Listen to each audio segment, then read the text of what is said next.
gracias a los amigos y amigas que han tomado el tiempo para sumarse a este diálogo, que quisiera que fuera así.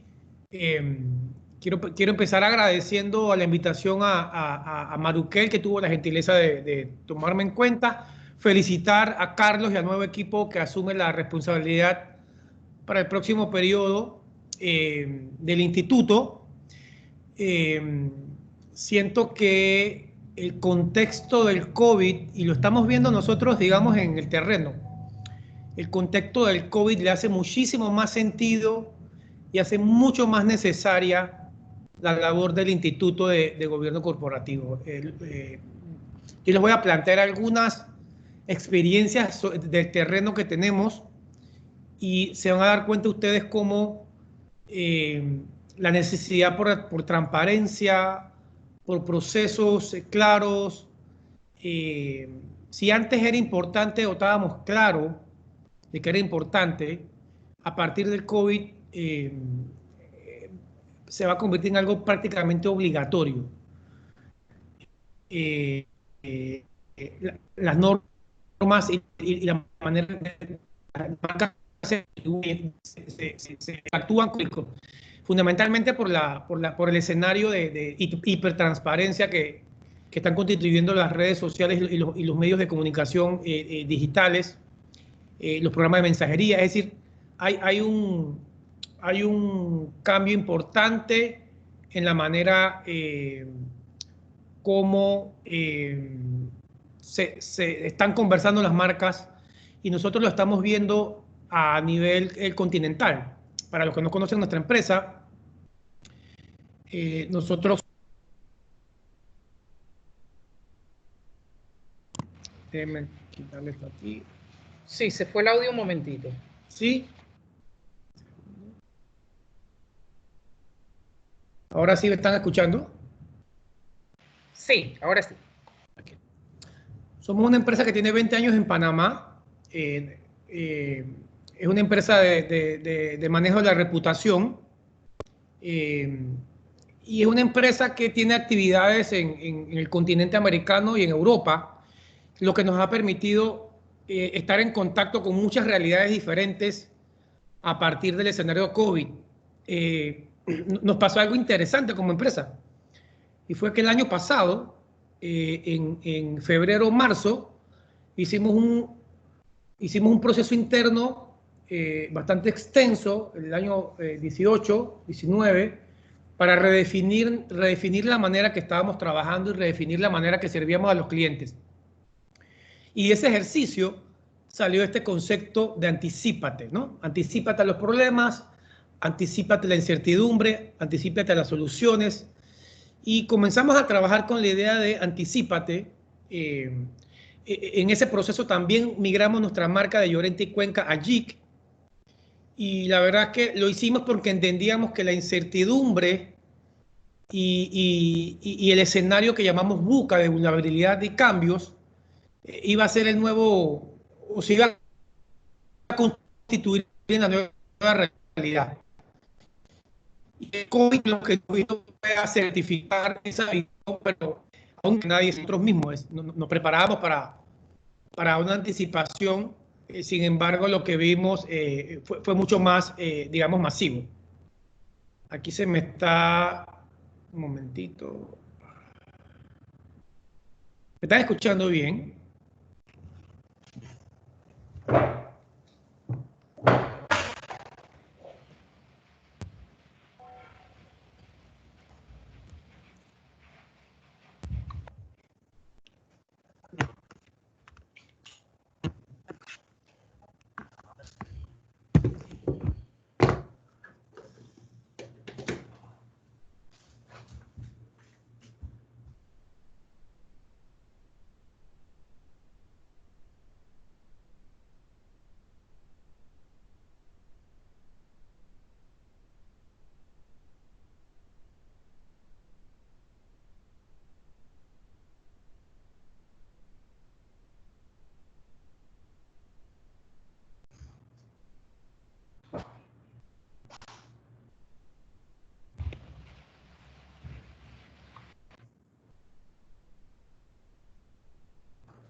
Aló, ¿ahora sí me escuchan? Sí, perfecto.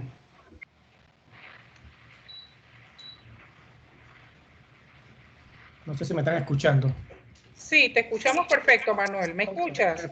Ahora Sí, es que ahora sí te estamos escuchando, Manuel. sí, Ahora sí te hubo estamos hubo como un bajón por aquí y bueno, ya ha sido como todos los días esto. Bien, les decía que como compañía habíamos hecho esa migración hacia un escenario de anticipación y bueno, creo que el COVID nos ha llevado rápidamente a un momento que nadie esperaba, pero que nos está dando muchísimos aprendizajes. Lo que les quiero compartir hoy son dos cosas fundamentalmente. Primero, algunos aprendizajes que ya estamos tomando de cómo ha evolucionado la crisis. Y luego, Eso yo me puedo después, la parte de abajo se puede pegar para arriba y eso, ¿verdad? y luego les voy a compartir hay algunos micrófonos que están, luego les voy a compartir un estudio que hicimos a nivel continental sobre qué preocupaba a los CEO. Nosotros trabajamos con muchos CEO y les voy a compartir los principales resultados de ese estudio para que también tengan un poquito mejor una idea de qué están pensando los CEO en la región. Entonces, cuando uno piensa o analiza lo que ha ido pasando y nosotros nos ha tocado la crisis de diferentes maneras. Algunas empresas que han tenido muchas dificultades, otras empresas que han capitalizado la situación, otras empresas que están en reestructuración. Es decir, estamos viendo la crisis desde diferentes ángulos y a partir de eso es que les voy a compartir algunas lecciones que hemos ido anotando y que parecen consistentes en diferentes campos, ¿no? La primera es que, y aquí hay una gran reflexión que hacer, ¿con qué capital reputacional entraste a la crisis, ¿no? Y con qué capital reputacional vas a salir de la crisis. Yo creo que hay un aprendizaje grande que hacer en función de lo que está pasando. Aquellas empresas que tenían una reputación más robusta, proceso más robusto, hablando de gobierno corporativo, que estaban mejor conectadas con su entorno, están no solo aguantando el impacto de la crisis, sino que en algunos casos están ganando con la crisis, ¿no? No tengo que mencionar marcas, ustedes ven cuáles marcas les está yendo mucho mejor allá afuera que otras. Y esto hay que tener algo muy claro. La reputación no se construye ni se compra con comunicación solamente. La comunicación la instrumenta, pero el comportamiento de la marca, su día a día, la manera como se articula y se gestiona, es lo que finalmente, y cómo comunica esa gestión, es lo que finalmente te va a llevar a un escenario de buena reputación. Y a mí me gusta usar la figura de que la reputación funciona como una cuenta bancaria, ¿no? Que cuando hace acciones reputacionales, acciones corporativas, cuando se comporta como buen ciudadano, la marca está haciendo depósitos en esa cuenta de reputación. En el momento que tiene un problema, puede acudir a su cuenta a hacer retiros de reputación y usualmente queda con un saldo positivo. En el caso de las marcas que no tienen buena reputación, en el momento que van a hacer retiro se dan cuenta que no tienen capital reputacional. Y ahí la crisis suele pegar mucho más duro, la recuperación de la empresa suele ser mucho más complicada, ¿no? Y sin duda alguna, ese escenario es complicado para capturar nuevas oportunidades. Así es que la primera aprendizaje cuando se estén debatiendo en un futuro si vale la pena invertir en capacitación, en comunicación, en reputación, en engagement, el COVID nos ha dejado muy clara la lección de que no solo vale la pena, es necesario si queremos tener una marca robusta en el mediano y largo plazo, sostenible. Así es que no se pasa una crisis como esta no más porque uno dice que le va a ir bien. Tiene que haber una construcción previa, tiene que haber maneras de hacer previas que ayuden a las marcas a transitar periodos como este. Y esta es una lección que nosotros estamos viendo en vivo de diferentes marcas, aquellas que han capitalizado o no el momento. Eso me lleva a otro tema que es súper relevante en la actualidad, que es aquellas marcas que tenían más clara su dinámica para enfrentar crisis, también les está yendo mejor. Y digo esto porque hoy día, con los instrumentos que existen, con las posibilidades que existen, no hay ninguna razón para estar totalmente desprevenido o no preparado para enfrentar crisis. Nosotros, por ejemplo, en la firma hacemos muchos manuales de crisis, políticas de crisis y un ejercicio interesante que se llama simulacro de crisis, donde testeamos si la política de crisis funcionaría en una crisis o no. Todo esto que les estoy contando son elementos que se pueden adquirir antes de que la crisis llegue. Entonces, es increíble la diferencia en la reacción de una empresa que tiene estos procedimientos, estas dinámicas de lidiar con la incertidumbre. Es increíble la diferente respuesta que da frente a una que no necesariamente tiene esta misma dinámica. Entonces, clave para el futuro, tomándolo como una lección, hay que tener procedimientos de crisis, hay que tener claro los mensajes de la organización, hay que tener claro las audiencias, el mapa de riesgo, cuáles son los posibles riesgos que me pueden impactar en una situación. Todo esto que no forma parte de gobierno corporativo, de tener los procesos y las políticas estructuradas, les va a ayudar a la marca a atravesar situaciones como esta u otras de manera más exitosa que las que no lo tienen. Entonces, un poco en retrospectiva, el COVID nos está constatando la importancia de construir política interna en las organizaciones a diferentes niveles, ¿no? Creo que en el tema de recursos humanos también lo vamos a ver de manera importante a partir de las situaciones que se están generando y las decisiones que hay que tomar para la recuperación de las organizaciones. Entonces, capital reputacional, tu cuenta bancaria de reputación, procedimientos para manejo de crisis y otro detalle importante que hemos estado viendo también en el transcurso de estos meses tiene que ver con la comprensión del entorno. Las marcas suelen tener una dinámica muy hacia adentro, ¿no? De manejar el entorno muy acotado a su actividad comercial. Y eso está bien. Pero el COVID nos está diciendo que las organizaciones tienen que poder tener una comprensión de su entorno en varios niveles, no solamente comercial. Está el nivel político, está el nivel de los intereses de los stakeholders, incluso aquellos stakeholders que no son directos, ¿no? Que por alguna u otra razón les importa las actividades que la compañía hace. Entonces, esa comprensión del entorno le ayuda mucho a la hora de discernir cómo moverse hacia adelante, ¿no? Porque le aclara el panorama y le aclara el terreno de dónde está pisando. Eso es un trabajo que hay que hacer permanente, de monitorear ciertos ítems, de estar como muy atento a ciertos indicadores, muy atento a la construcción de política pública en función de los intereses de la organización. Si ustedes piensan, hace 15 años, 10 años, las crisis de las organizaciones se daban por riesgos operativos. Recuerden que al final, en los 90s y en la primera década del siglo presente, todos nos abocamos a adoptar políticas de calidad, ¿no? Sostenibilidad. Y creo que de alguna manera eso nos ayudó a controlar los riesgos operativos, los riesgos muy vinculados a la actividad del negocio. Sin embargo, hemos estado viendo una tendencia en los últimos 5 años de que los riesgos del negocio comiencen a ser menos de la parte operativa y más del contexto de la empresa, ¿no?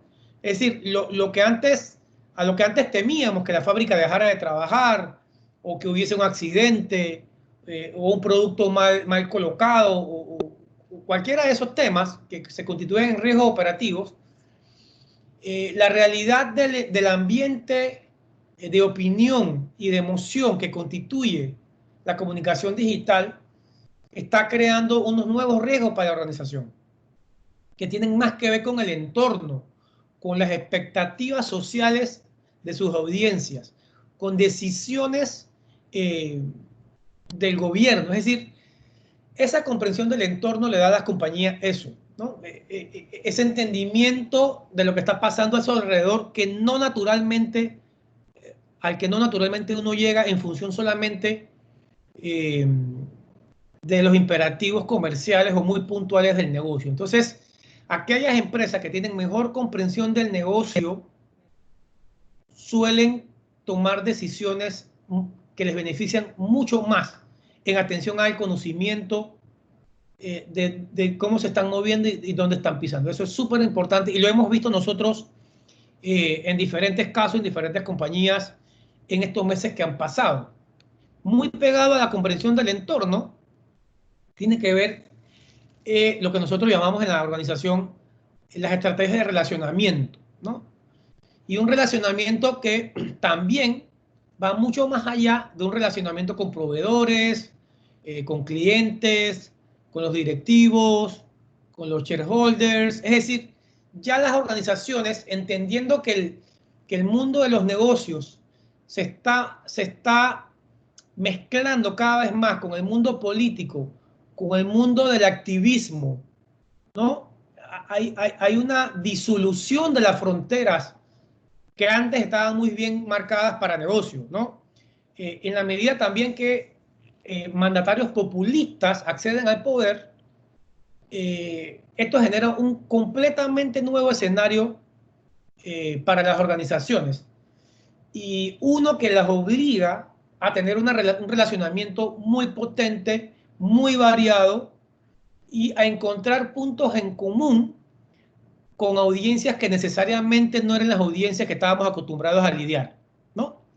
Entonces, también lo estamos viendo en el terreno aquellas empresas que se pueden relacionar mejor, no solamente con su entorno directo, sino con el entorno indirecto, están en posición de transitar mejor la crisis. Entonces, clave, de nuevo, el capital reputacional con el que entraste a la crisis, con qué vas a salir, la dinámica o procedimientos de manejo de crisis, que todo puede ser ensayado y practicado antes de la crisis, la comprensión del entorno, no solamente directo, sino indirecto, y las estrategias de relacionamientos en función no solamente de los intereses puntuales de la actividad, sino de otros que influyen de manera indirecta en el negocio. Eso está creciendo cada vez más, se está convirtiendo en un asunto cada vez más importante, por lo que les cuento de que las fronteras que antes estaban muy separadas se han comenzado a diluir y se han comenzado a parecer una cosa con la otra.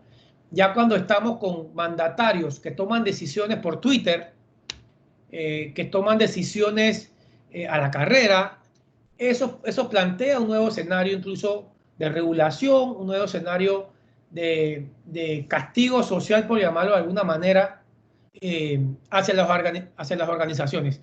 De allí que una de las grandes lecciones que nos deja el COVID tenga que ver con las relaciones que tienen las organizaciones, a quién puede llamar, a quién puede traer, a quién le puede explicar su problema, quién puede entender su mensaje, quién lo puede trasladar, quién se puede convertir en un embajador de ese mensaje en un momento crítico. Recuerden que estamos hablando de un momento donde el tiempo vale oro y las consecuencias de la crisis suelen ser mucho más grandes o se pueden sentir mucho más que normalmente en el funcionamiento normal de las organizaciones, ¿no?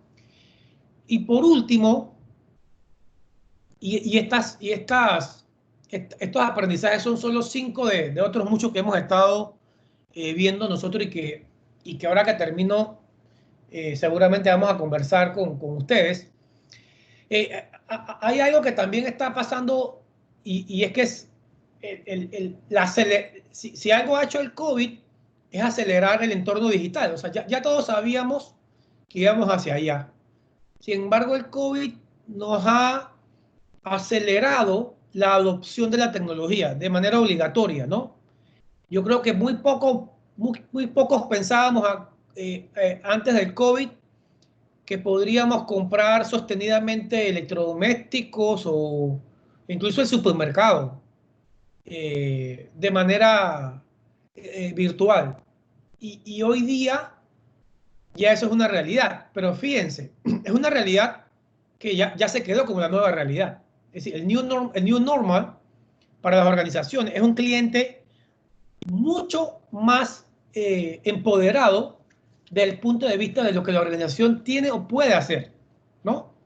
Si antes lo del comercio electrónico era una aspiración lejana, el COVID nos está diciendo que lo queremos ya y queremos que funcione, ¿no? Aquellas empresas que no les ha ido bien en el delivery, que no les ha ido bien el procesamiento de la demanda, hemos visto lo que han sufrido a nivel de reputación. Entonces, ese nuevo lenguaje, ese nuevo entendimiento del consumidor, del cliente, ya llegó para quedarse.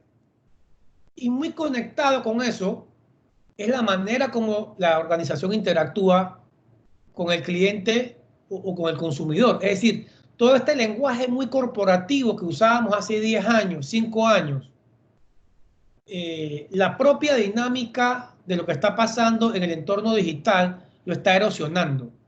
Dice, las compañías tienen que ser ahora mucho más transparentes, mucho más cercanas. Hay todo un proceso de estudio de la personalidad de la compañía versus sus clientes que hacer a partir de lo que el COVID nos está enseñando. En el caso de Panamá hay un dato que es poderoso y es que el 52% de la población panameña nació después de 1989. Entonces estamos hablando de gente que ya está criándose y creciendo en un entorno digital, muchos acostumbrados a comprar en el exterior por las plataformas de comercio electrónico, y es un cliente muy atento a los mensajes, lo sabe decodificar mucho mejor. Ustedes agarran a cualquier chico ahorita, a cualquier niño, y le ponen un comercial de radio y lo entiende de una manera completamente distinta. O sea, son mucho más savvy o conocedores de la parte mediática. Entonces las organizaciones tienen que tener claro ahora que no solamente es construir comunicación por construir comunicación, ahora es tratar de customizarla, tratar de conectarla con esas preocupaciones y ese tono y estilo que está creciendo cada vez más en los consumidores. Así es que las organizaciones que han logrado establecer este diálogo de manera menos estructuradas, incluso aceptando que se pueden equivocar. Yo creo que hace 10 años, 15 años, que una empresa saliera diciendo que se equivocó era muy difícil. Y hay unos casos tremendos de empresas que nunca se disculparon. Pero el entorno está demandando un lenguaje mucho más natural. Y ese es un enorme reto que tenemos en las organizaciones. Enorme reto para las juntas directivas, que suelen estar generacionalmente muy alejadas de estos cambios, ¿no?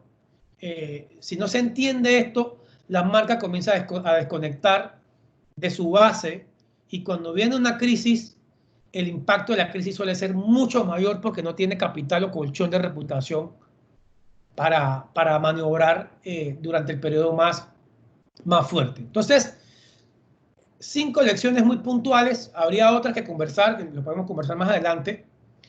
Y a partir de estas lecciones, quisiera compartirles ahora un estudio que hicimos a nivel de Europa y de Panamá para entender qué estaban pensando los CEO. Como yo les decía, nuestra organización trabaja con con empresas de diferentes giros de negocio y queríamos entender cuáles eran las preocupaciones principales en el corto plazo y en el largo plazo de los CEO, entendiendo esto que les acabo de plantear, que tenemos muchos retos. Y obviamente la primera conclusión de todos es que estamos en un turning point, estamos en un momento bisagra del que no entendemos ni conocemos toda la película que viene, pero ciertamente estamos en un momento donde no nos podemos dar el lujo de regresar a la nueva normalidad, como se llama, con las mismas prácticas que teníamos en el pasado. Hay que pasar por un proceso de introspección, hay que analizar qué funcionó, qué no funcionó, si teníamos capital reputacional o no, si teníamos las políticas establecidas o no. O sea, los líderes están pensando en eso y a partir de esa reflexión, les voy a mostrar 5 prioridades que nos encontramos en este estudio que les decía que hicimos hace un par de semanas, ¿no? Repito, CEO, gerentes, alta gerencia, Sudamérica, Centroamérica, Norteamérica y Europa. Hicimos este estudio. Y les preguntábamos cuáles eran las principales preocupaciones, o qué veían en el horizonte que no los dejaba dormir, ¿no? Y conversando con ellos, la primera tiene que ver con la evolución de los mercados de capitales y las posibilidades o acceso a financiamiento. Esa es una preocupación que está latente en todas las economías que estamos peinando nosotros como organización. ¿Cómo se va a financiar la reactivación? ¿Cómo voy a financiar la reestructuración de la organización? ¿Cómo voy a enfrentar el futuro? ¿De dónde va a salir eso? Esa es una discusión que se está dando ahorita muy activa. Y si lo miras desde otra perspectiva, te das cuenta que es una gran oportunidad para las empresas en el sector financiero, ¿no? Hay mucho de esa preocupación se puede tomar y transformar en algo positivo de cara a las necesarias medidas que las organizaciones van a tener que tomar en función del nuevo escenario.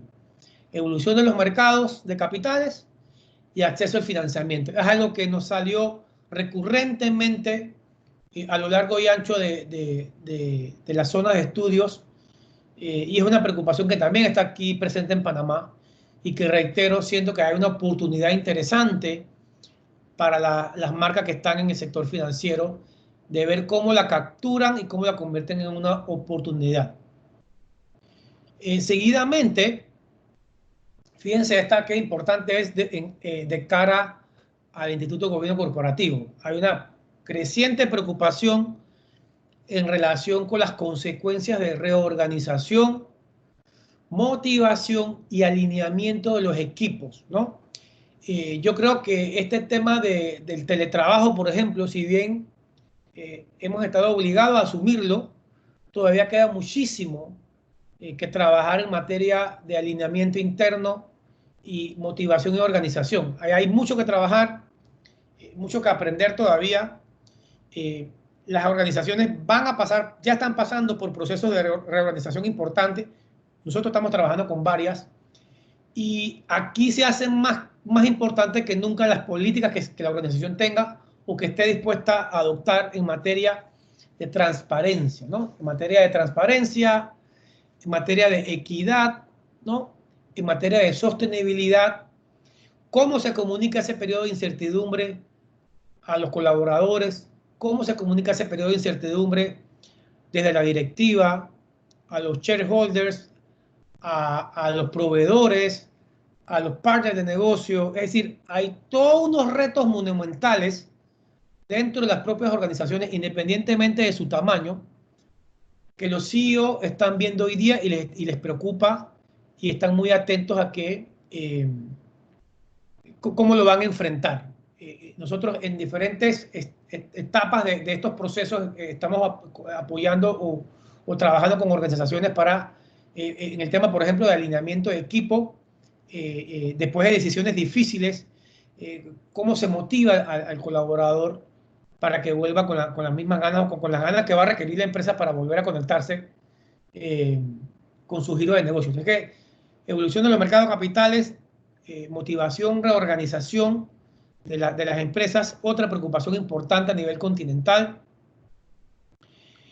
Una tercera preocupación latente que nos marcó tiene que ver con la reinvención de la propuesta de valor y la cadena de valor de la organización, ¿no?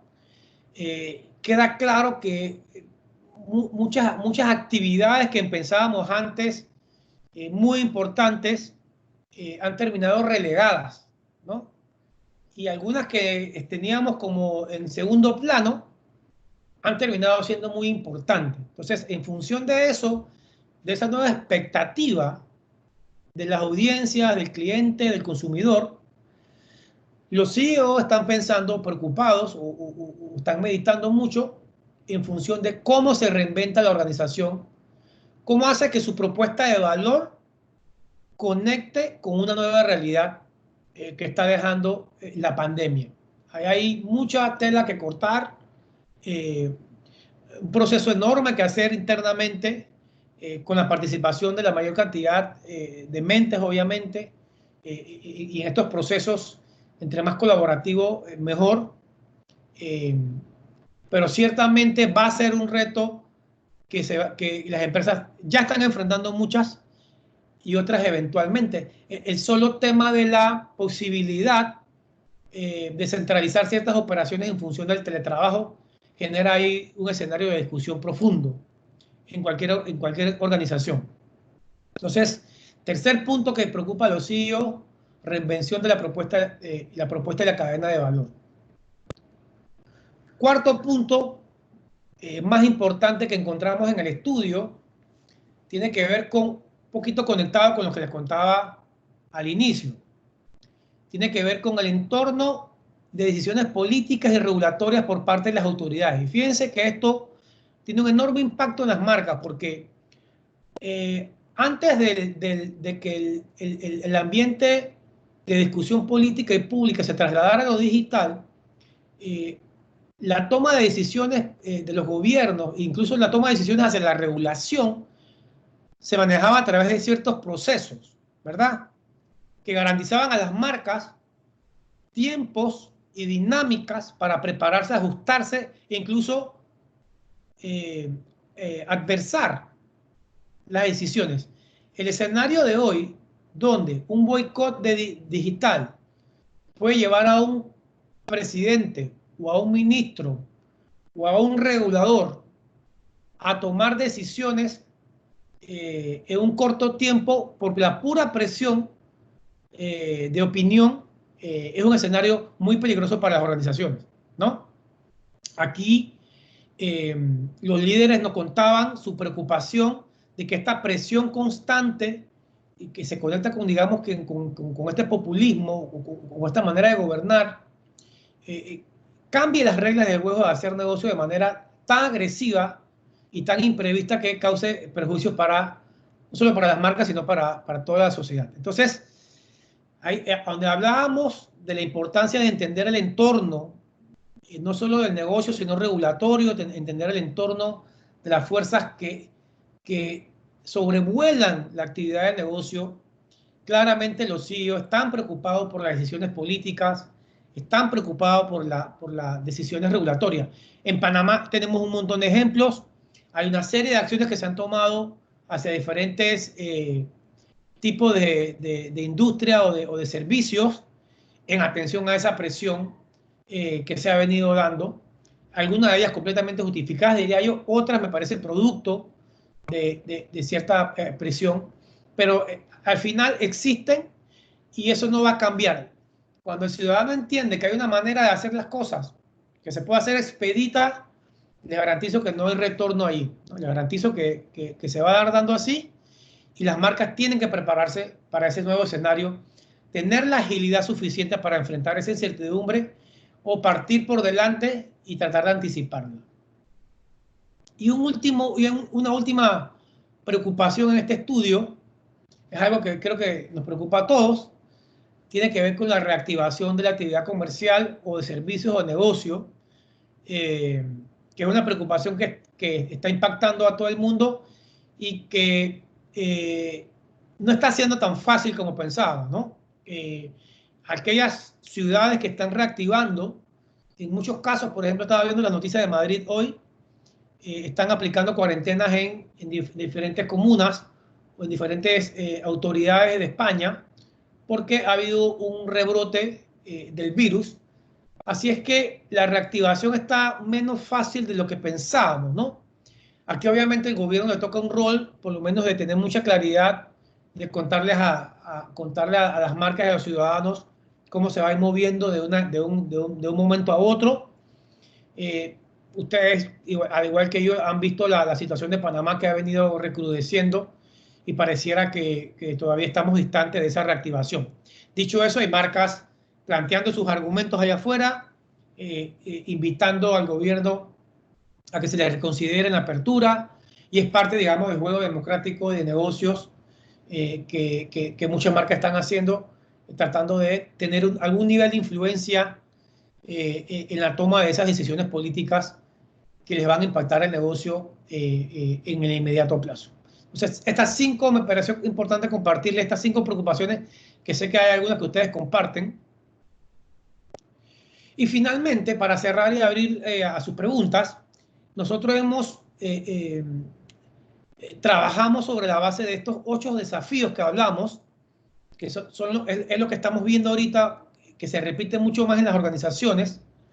El primero tiene que ver con salud y seguridad, por la parte muy obvia, no solamente de ahora, sino de lo que viene. Sí, yo creo que las condiciones de salubridad y de prevención que vamos a tener que adoptar a partir del nuevo normal son completamente distintas. Y eso es algo que ya uno puede comenzar a trabajar, ¿no?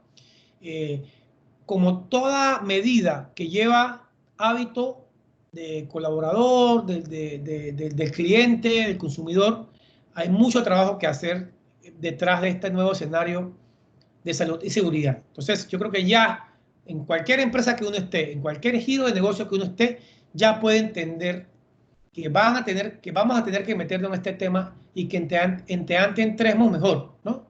Que no lleguemos tarde a algo que va a ser fundamentalmente obligatorio.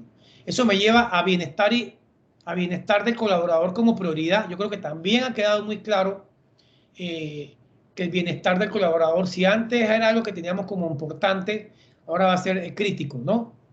Ya no solamente bienestar desde el punto de vista de las típicas condiciones laborales, sino también cierta flexibilidad, que ya el COVID nos está enseñando que podemos manejar ciertos temas, a lo mejor no desde la oficina, por ejemplo, ¿no? O que el colaborador aprecia gestos de la organización hacia él que no eran tradicionales en nuestra manera de trabajar, ¿no?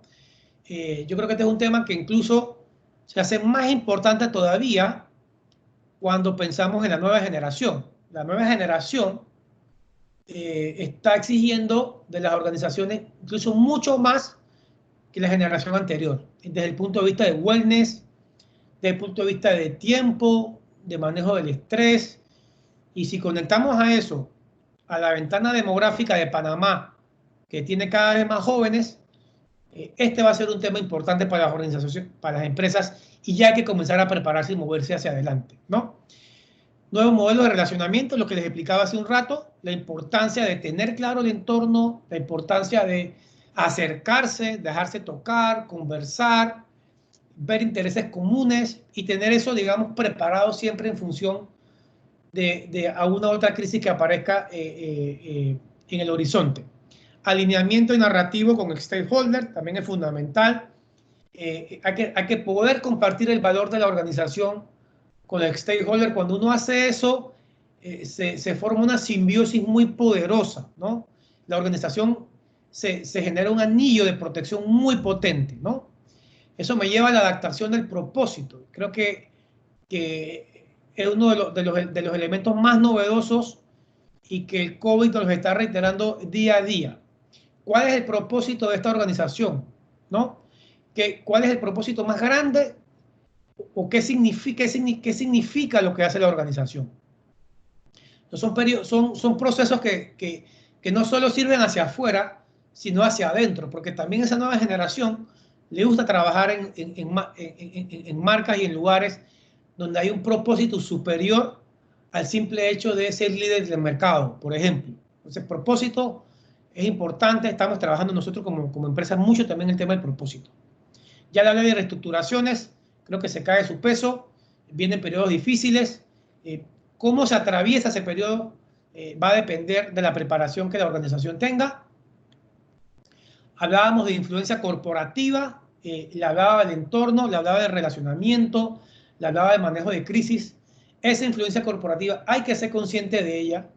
Las marcas o se gobiernan ellas en el entorno o alguien la gobierna. Eso en comunicación es inevitable.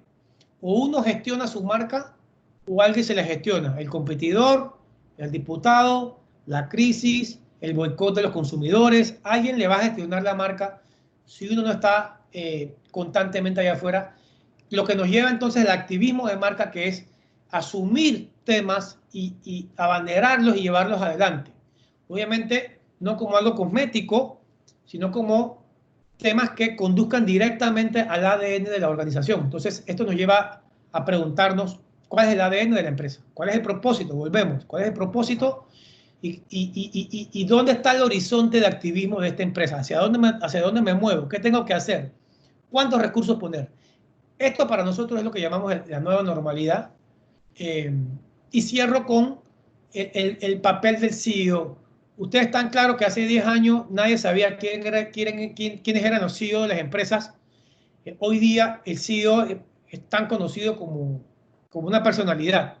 Ya el modelo de CEO bajo perfil, el modelo de CEO que nadie conoce, cada vez tiene menos relevancia, ¿no?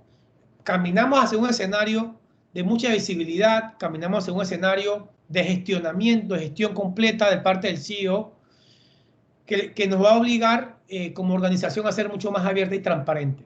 Todo esto que les estoy planteando, fundado en un gobierno corporativo sólido, con reglas claras, con transparencia, creo que es la receta. No hay al final receta perfecta, estamos aprendiendo todos, estamos tratando de terminar de entender el terremoto que nos ha caído. Sin embargo, como pueden apreciar, ya hay lecciones que aprender y ya hay maneras de acercarnos a ese nuevo normal de una manera que no solamente nos permita estabilizarnos, sino comenzar a ganar muy pronto en esa nueva normalidad. Hasta aquí mi presentación. Quisiera abrir al periodo de preguntas para tener un diálogo y poder resolver algunas dudas que le haya generado lo que les estoy contando. Gracias, Manuel. Esperamos pues las preguntas de los participantes. Mientras tanto, le damos la bienvenida al doctor Carlos Barzallo, a Melissa Cortizo y a la señora Maruquel Pavón, quienes se encuentran entre los asistentes en este webinar de hoy. Reviso por aquí, hay una pregunta en las redes sociales. Manuel dice, ¿cómo saldrán las empresas fortalecidas en su reputación después del COVID-19? ¿Qué tienen que hacer para no verse debilitadas? Bueno, es una gran pregunta. Yo diría que primero es el examen de cómo entraron, con qué reputación entraron al COVID, ¿no? Y hacerse el análisis de con qué reputación van a salir.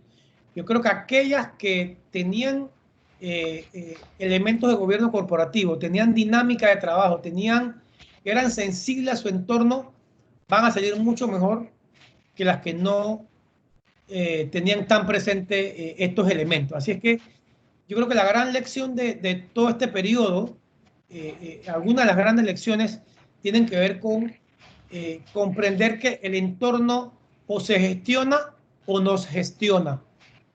Ya no hay empresa anónima, ya no hay marca anónima, y esto solamente va a aumentar. Entonces, tanto con las redes sociales como con situaciones de boicot, activismo, el análisis pasa por ahí, por entender que el entorno hay que gestionarlo y que las crisis van a llegar. Yo creo que las crisis son inevitables.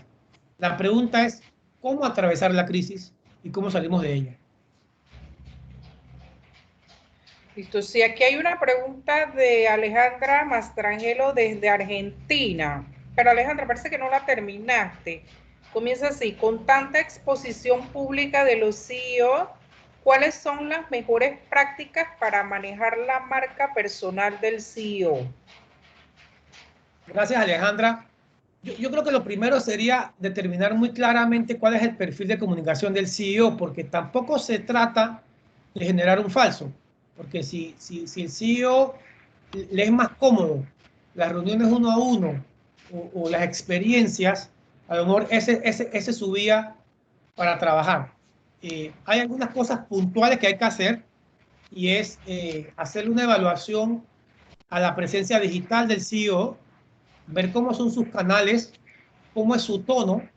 El tono del CEO tiene que ser bastante parecido al tono de la organización, ¿no? Es decir, la manera como el CEO interactúa en sus redes sociales tiene que ser un reflejo de los valores de la marca.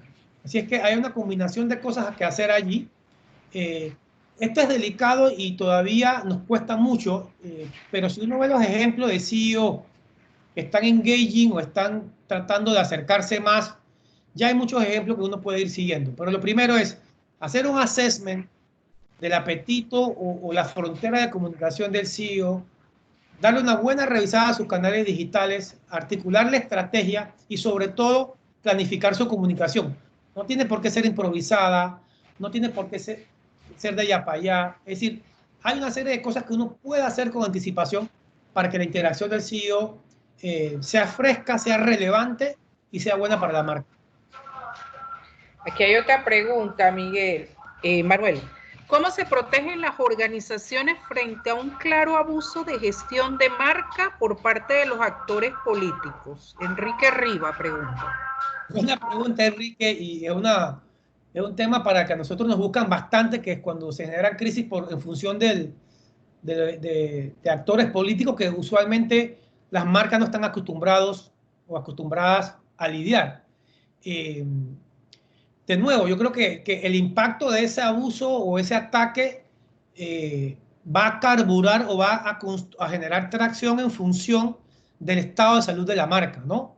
Si la marca tiene un estado de salud fuerte, tiene su relacionamiento fuerte, tiene entiende bien el entorno, va a poder administrar ese episodio de una manera. Si no tiene estos elementos asegurados, seguramente el impacto va a ser mucho más, especialmente aquellas marcas que tienen algún nivel de regulación estatal o brindan algún tipo de servicio vinculado al Estado. Entonces, ante un abuso político, ojalá la marca tenga estos elementos posicionados, y si no, pues sí le va a convenir tener un análisis, un assessment muy rápido del ataque, analizar las salidas y ver qué próximo paso toma. Equivocarse con ataques políticos puede ser altamente costoso para las marcas, por eso que hay que hacer un assessment muy, muy claro. Sí, aquí hay otra pregunta. ¿Cómo manejar el riesgo de exceso de información digital que confunda o agobie al público? Riesgo de que el mensaje se pierda. ¿Qué hacer? Otra gran pregunta, Carlos. Felicidades por el nuevo periodo y gracias por la invitación. Esta es una de las otras grandes preguntas que el COVID nos ha hecho como terminar de preguntarnos. Ya nosotros veníamos en el negocio hablando de la fake news y veníamos hablando del entorno de incertidumbre que generan lo que nosotros llamamos infoxicación, que es que tenemos demasiada información, ¿no?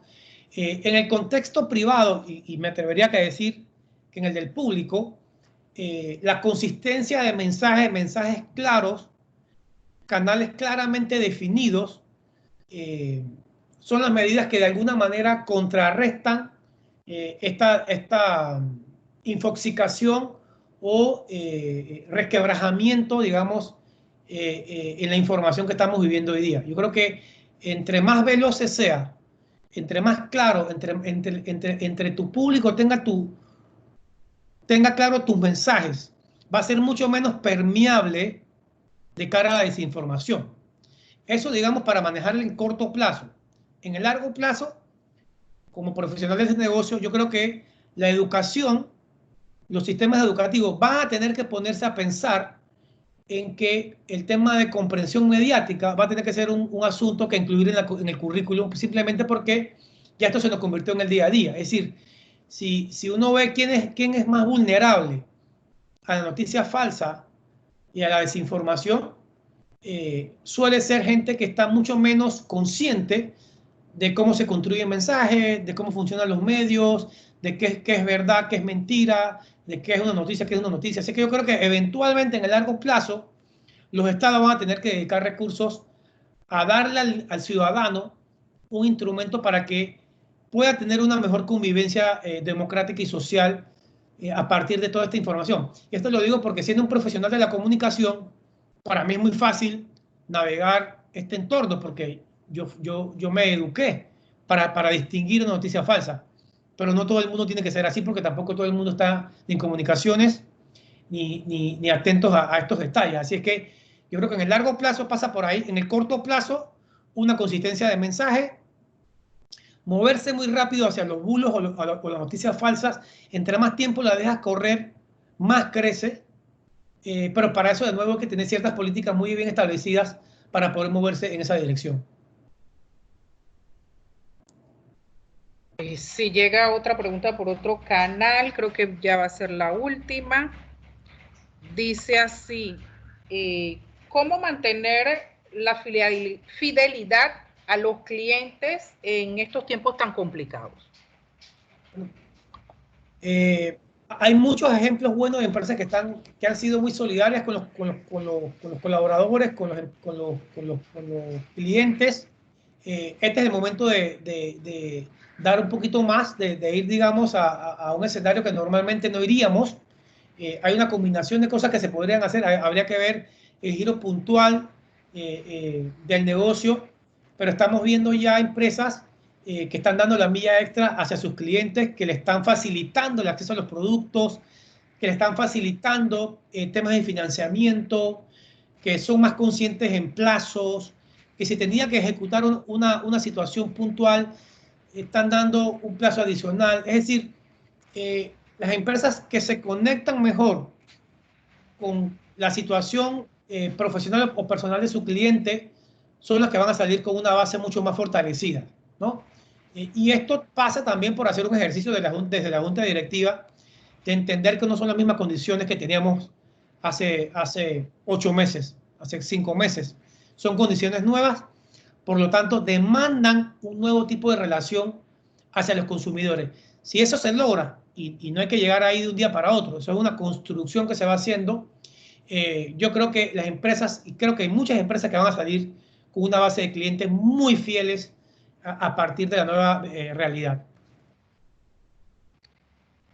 Bueno, ahí veo que Alma tiene una pregunta, bueno, varias preguntas. Dice, ante una percepción de hipersensibilidad en algunas plataformas digitales, hay empresas que tratan de limitar sus mensajes o comunicación. ¿Qué recomiendas en estos casos? De nuevo, yo creo que cuando uno ve las redes sociales, está viendo el instrumento, ¿no? Está viendo la herramienta. La pregunta que hay que hacerse es para atrás. ¿Cuál es la práctica corporativa de comunicación? ¿Cuál es la fluidez que esa empresa tiene? Como muy bien apunta Alma allí, hay empresas que logran, que tratan de retraerse o salirse del problema callando. Eso no suele ser una buena idea, ¿no? Porque alguien le gobierna la discusión. Si uno no está definiendo la discusión de su negocio o de su giro de trabajo, alguien lo está haciendo. Incluso podemos hablar de escenarios donde la propia competencia entra a agitar la situación de la marca. Entonces, la recomendación aquí es tener unos protocolos muy claros, las fronteras muy claras de interacción ante esa hipersensibilidad que menciona Alma, y tratar de ir aprendiendo sobre la marcha a partir de unas políticas claras. Por supuesto que también establecer limitaciones. No se puede estar todo el tiempo allí ni compensar a todo el mundo. Sin embargo, una vez que se está, hay que gestionarlo. Ese no es las redes sociales no son un lugar para comunicar cerrado. Es un lugar para comunicar de dos vías. y esto suele ser un reto importante para las marcas. Bueno, finalmente ¿crees que podemos decir que una gestión transparente y eficiente requiere una comunicación asertiva? 100%. Yo creo que transparencia y comunicación ya no se pueden desligar, ¿no? Yo creo que uno de los debates que enfrentamos al principio del COVID con nuestros clientes, con muchos clientes, fue qué hacer con el primer caso. ¿Se acuerdan que era como medio vergonzante el primer caso? Pero mejor nos quedamos callados para que nadie se asuste y la gente venga acá. Bueno, nosotros le decíamos, mira, comunícalo primero y comunícalo ya. Porque en el contexto que tenemos ahorita de hipertransparencia, no hay ninguna posibilidad de esconder un caso COVID. Eso pasa igual, Maruquel, para cualquier otra actividad de la organización.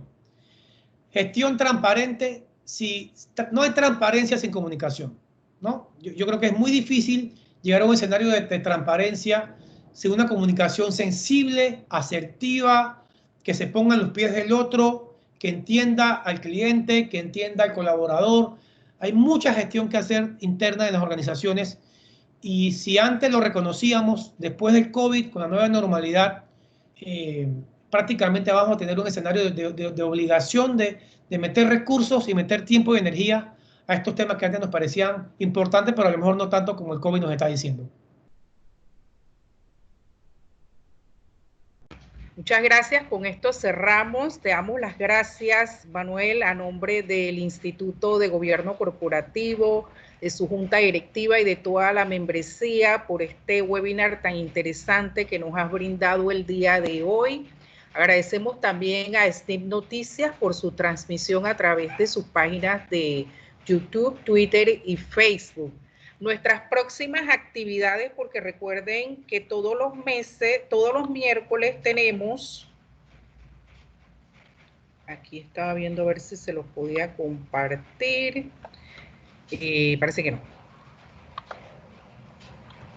El próximo martes 4 de agosto vamos a tener una mesa redonda denominada Modificaciones y Condiciones en las Emisiones de Valores producto del COVID-19, con la participación como moderador del doctor Carlos Barzallo, y como panelistas van a estar Adriana Carles, quien es directora en la Superintendencia del Mercado de Valores.